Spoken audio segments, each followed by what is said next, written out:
ആരാധനയ്ക്ക് യോഗ്യരാക്കിയ മൂന്ന് കാര്യം. ഒന്ന്,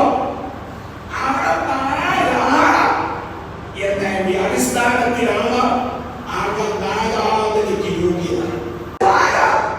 യഹൂദഗോത്രത്തിന്റെ സിംഹം ദാവീദിന്റെ പേര്, അതാണ് യേശുവിനെ ആരാധനയ്ക്ക് യോഗ്യനാക്കുക.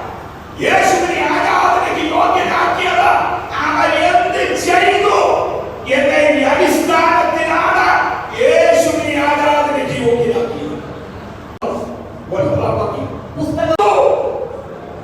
അവൻ എന്ത് ചെയ്തു?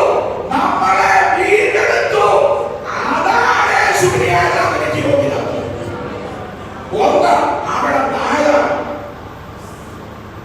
അവൻ യഹൂദഗോത്രത്തിന്റെ സിംഹം ദാവീദിന്റെ പേര്. രണ്ടാമൻ എന്ത് ചെയ്തു? അവൻ നമ്മളെ വീണ്ടെടുത്തു. ഇനി മൂന്ന്,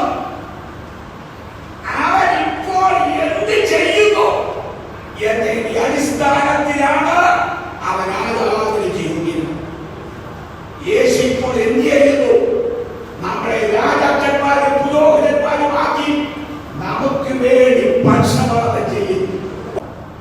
കർത്താവ് നമ്മളെ രാജാക്കന്മാരും പുരോഹിതന്മാരുമാക്കി നമുക്ക് വേണ്ടി പക്ഷപാതം ചെയ്യുന്നു.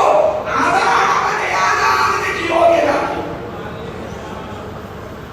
ഈ യോഗ്യത പറഞ്ഞുകൊണ്ട് അവരൊരു പുതിയ പാട്ട് പാടി. ആ പാട്ടിന്റെ 5 ഉള്ളടക്കമുള്ള പറഞ്ഞ എന്റെ വാക്കുകളെ അവസാനിപ്പിക്കും. നാം നിത്യതയിൽ പാടാൻ പോകുന്ന പാട്ടിന്റെ 5 ഉള്ളടക്കം.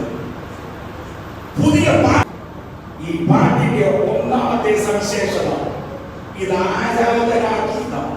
12-ാം വാക്യം.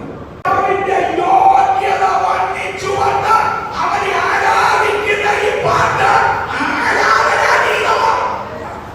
ഈ പാട്ടിന്റെ രണ്ടാമത്തെ ഉള്ളടക്കം ഇത് സുവിശേഷ ഗീതമാണ്. വാക്യം 9. സുവിശേഷ ഘോഷണം മനുഷ്യന്റെ വീണ്ടെടുപ്പിന് വേണ്ടിയുള്ളത്. അതുകൊണ്ട് വീണ്ടെടുത്തു എന്ന് പറഞ്ഞാൽ ഇത് സുവിശേഷ ഗീതമാണ്. ഇത് മിഷണറി ഗീതമാണ്. ആ വാക്യത്തിൽ നമ്മൾ കണ്ടു സർവഗോത്രത്തിലും വംശത്തിലും. ഈ പാട്ടിന്റെ 4ാമത്തെ പ്രത്യേകത ഇത് ധ്യാന ഗീതമാണ്. 10-ാം വാക്യത്തിൽ പുരോഹിതന്മാരുമാക്കിയെന്ന് ധ്യാനിച്ചുകൊണ്ട് ഇത് പ്രവചന ഗീതം. ആ 10-ാം വാക്യത്തിൽ നമ്മൾ